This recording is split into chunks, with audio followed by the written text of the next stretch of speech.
Bonsoir les amis, Fratelli Juventini, bienvenue dans cette nouvelle vidéo débrief, analyse de Juventus Lazio qui s'est terminée par le score de 2 buts partout hier soir.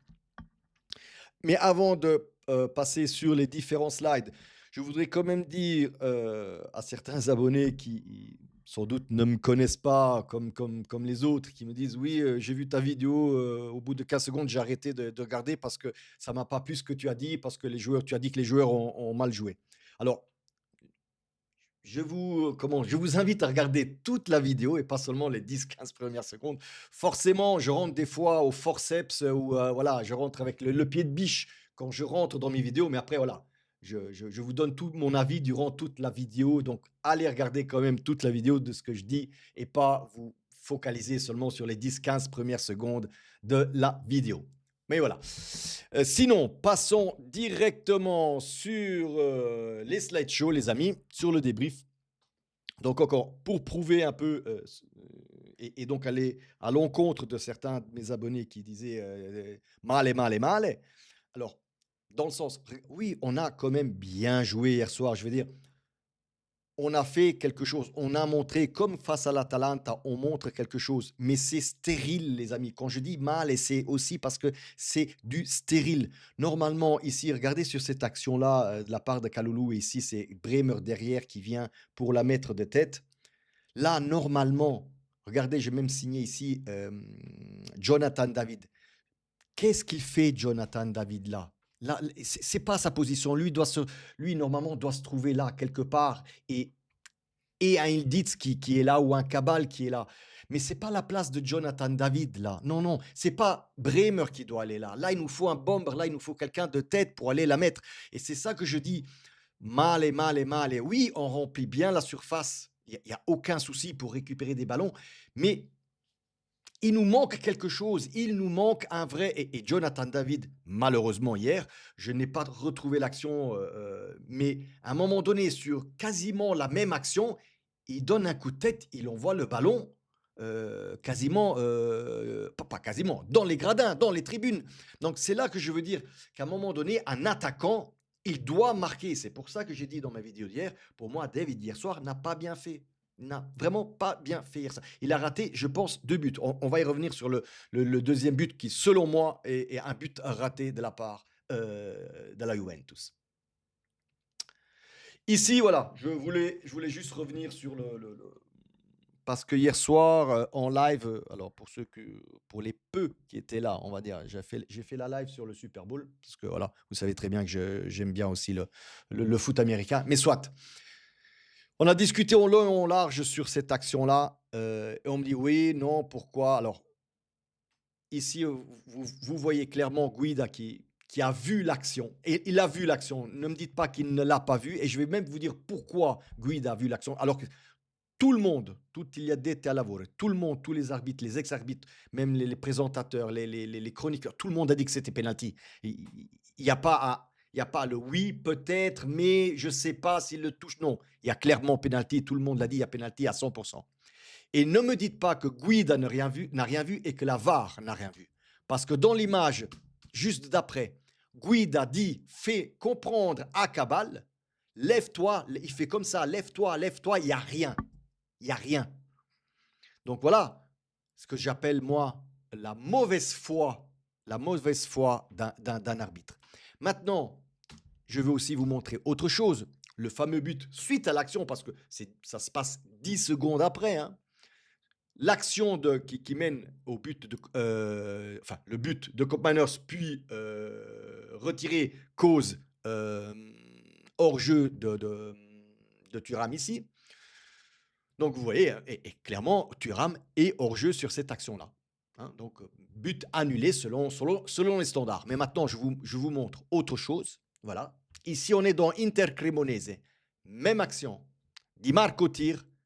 Lautaro est devant le ballon, même il saute, but accordé. Et ça, c'est il y a 2 semaines. Milan-Pisa, il y a 3 ou 4 semaines, je ne me rappelle pas. But de Fofana Kunku, je ne me rappelle plus qui tire là, Fofana Kunku. Regardez tous les joueurs qui sont hors jeu. Le ballon va dedans, but validé. Et derrière, on nous dit, ceux qu'on nous dit, oui, mais c'est normal parce que ça ne gêne pas le gardien, ça ne gêne pas la vue du gardien, ça ne gêne pas le tir n'est pas dévié ici. Donc, but validé contre la Juve.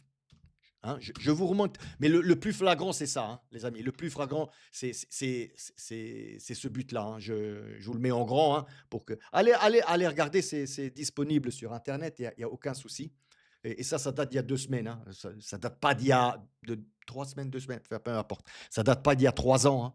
C'est de cette saison-ci, hein. Donc, avec les mêmes règlements, les mêmes standards et tout ça. Donc, but annulé, but accordé. Posez-vous les bonnes questions, but accordé. Maintenant, qu'est-ce que je dois dire quand je lis certaines déclarations de notre cher responsable des arbitres, Monsieur Rocchi, qui dit tout simplement, si quelqu'un ne croit pas à la bonne foi des arbitres, je me licencie demain.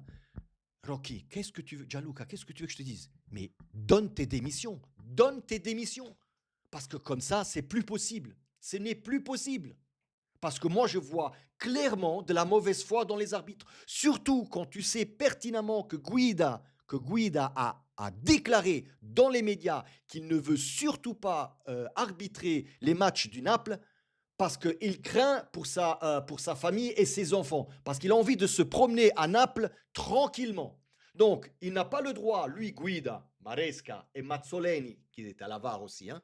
Pareil, c'est tous dans le même chapeau. Mais tu nous les mets à Torino-Juventus. Lui, il peut arbitrer Torino-Juventus, il peut arbitrer le Milan, il peut arbitrer l'Inter, il peut arbitrer la Rome, le Como. Donc, il peut tout arbitrer sauf Naples. Il n'y a pas quelque chose qui tourne pas rond là-dedans. Donc là, qu'est-ce qu'on doit dire? On doit lui faire à Naples, il lui faut une aide d'honneur parce qu'il n'a pas donné de pénalty hier soir. Moi, je ne comprends pas. Moi, Donc, pourquoi moi, je ne dois pas croire en cette mauvaise foi? Oui, je crois en cette mauvaise foi des arbitres, très, très, très clairement. La mauvaise foi des arbitres, ta mauvaise foi aussi, parce que tu es en mauvaise foi, la mauvaise foi de la FIGC, de l'AIA et de la Liga. Je les mets tous dans le même pot. Ici, donc ça c'était la petite parenthèse des arbitres, où clairement, et vous savez, hein, je ne parle jamais d'arbitrage, je pense que je n'ai jamais parlé d'arbitrage dans une vidéo, euh, mais là, les amis, ça commence vraiment à me monter sur le système. Cet arbitrage complètement non-sens, avec un non-sens total, où on voit très bien qu'on veut favoriser certains clubs et pas d'autres, dans cette saison-ci, hein. Ça dure depuis quelques saisons, mais là, et je ne parle pas de Marotta League, hein, les amis, je ne parle pas de Marotta League, hein, clairement. Bref, retournons au match d'hier, sinon la vidéo, elle va durer encore 20 minutes. Premier but de la Lazio. Alors oui, clairement, il y a une erreur de la part de Locatelli. Je l'ai dit hier, pourquoi Locatelli, quand il perd le ballon, ne va pas faire directement une faute sur Maldini, le jeune Maldini ici, le numéro 27? Pourquoi il ne le prend pas par le maillot ou n'importe quoi, ou il ne fait pas une petite faute? Parce qu'il est diffidato, il est sous carton jaune, c'est-à-dire s'il se prenait un carton jaune hier dans le match, il sautait le match de samedi prochain contre l'Inter. Donc voilà, malheureusement. Et c'est là peut-être, maintenant que j'y pense, et c'est là que peut-être, parce qu'hier j'ai dit que Spalletti je ne lui donnais aucune faute ou aucun reproche hier soir par rapport à la compo qu'il a mis. Mais là, maintenant, j'y pense, il a mis Thuram et Locatelli, les deux diffidati.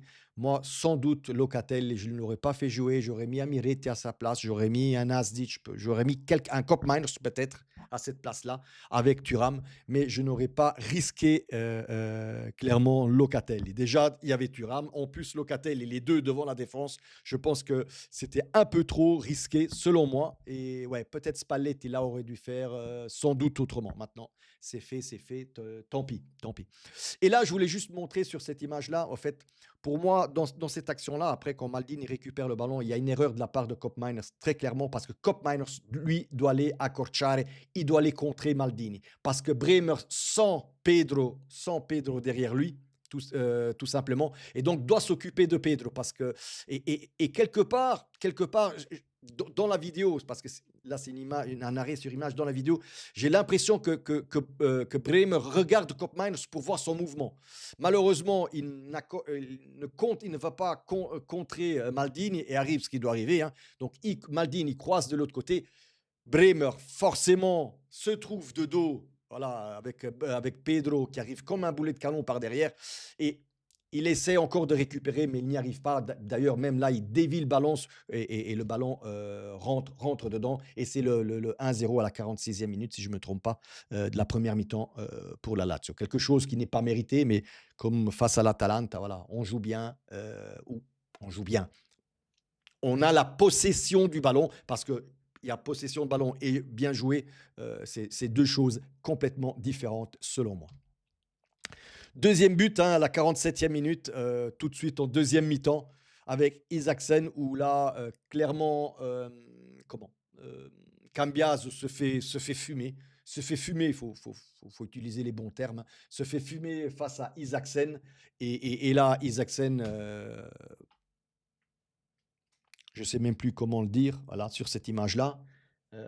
Voilà, les amis. Voilà, vous avez le moment où Isaksen tire et le moment, regardez où est le ballon. Je me suis exprès arrêté à ce moment-là, hein. Le ballon est donc Isaksen tire. Regardez la position de notre gardien. Il est déjà sur les genoux. Comme toutes les fois, allez regarder Di Gregorio, c'est toujours la même chose. Toujours, il est quasiment sur les genoux, sur le gazon. Et forcément, le ballon va haut, il n'y arrive. D'ailleurs, premièrement, c'est pas un géant. Je crois qu'il fait 1m85, 86, quelque chose de ce genre-là. Donc, c'est un des gardiens les plus petits de la Serie A, pour commencer. Deuxièmement, vu qu'il se baisse déjà de 30-40 cm, forcément, si le ballon il va haut, il ne le prend plus. Et d'ailleurs, il ne le prend pas. Mais encore une fois, pour vous prouver que Di Gregorio, ce n'est pas un gardien de Serie A. Tout simplement. Ni lui, ni Perrine. Hein. Attention, je mets les deux dans le même paquet. Hein.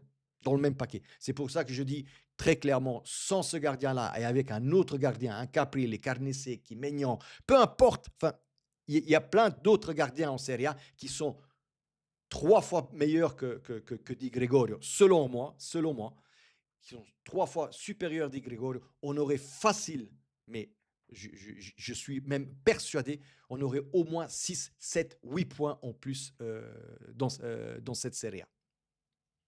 Malheureusement. Ici, c'est le but. Je l'ai mis, hein, non pas pour vous montrer le but de McKennie, qui est pour moi, encore une fois, hier soir, a été le meilleur des 11, hein, tout simplement. Mais juste pour, voilà, ici, pour vous montrer la seule action qu'a bien fait Cambiaso. Le seul centre bien fait de la part de Cambiaso, parce qu'il en a fait des centres, il les a tous ratés. Le seul centre de Cambiaso mieux fait que d'habitude, où là, il y a aussi une erreur au niveau de la défense, où on laisse McKennie tout seul. Ici, on le voit très bien, McKennie tout seul au milieu de la défense, au milieu de 4 joueurs, 1, 2, 3, 4, 5 même.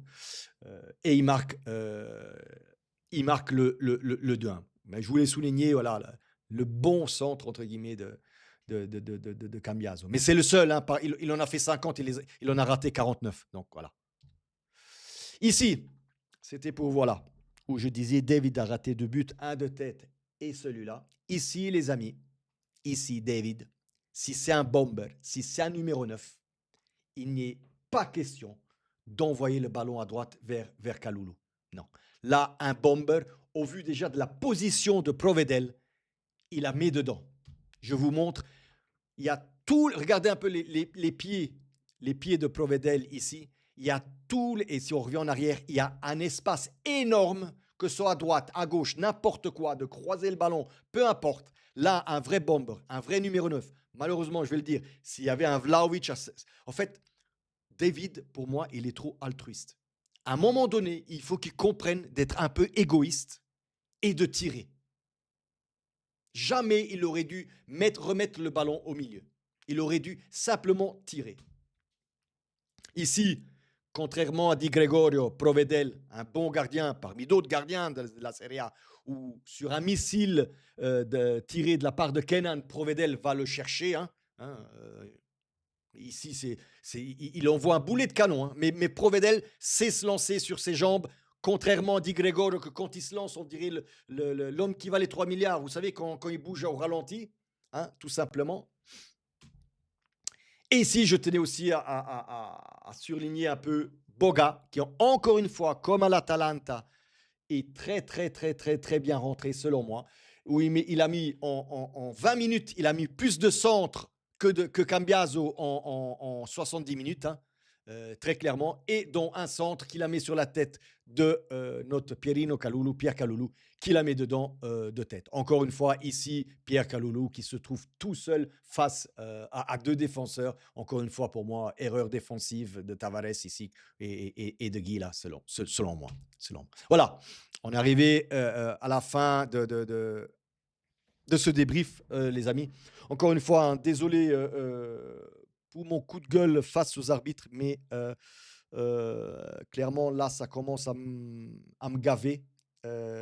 J'en ai marre de voir tous les dimanches, tous les week-ends, et même en Coppa Italia, ce qu'on a vu jeudi dernier. Et ça continue. Et ce qui m'énerve le plus, c'est qu'au niveau société, au niveau propriété, elles, quand elles sont tombées, lui, quand il ouvrira sa gueule, on le saura, hein. Il sait seulement faire des vidéos sur Internet quand il a peur pour ses fesses et qu'on propose de l'argent pour vendre la Juve. D'ailleurs, vends la Juve. Selon moi, tu devrais vendre la Juve. Euh, mais voilà, au-delà de ça, moi, j'aimerais bien qu'un Damien Comolli, qu'un Modesto, qu'un Ottolini, qu'un Chiellini commence un peu à se manifester face au micro. Je ne sais pas si vous avez peur de vous manifester face au micro, parce que Spalletti, hier, l'a clairement fait comprendre qu'il s'est énervé un peu contre la classe arbitrale et parce que ça ne va pas du tout. Heureusement, Spalletti vient de s'en rendre compte, mais je pense qu'en haut, là, non, non, non, nous, on ne dit rien, c'est la classe juventina. Ma che classe juventina? Che classe juventina? Bref, ne revenons pas dessus, sinon je risque encore de me faire striker la vidéo, les amis. Voilà, come sempre ragazzi, fino alla fine, forza Juve.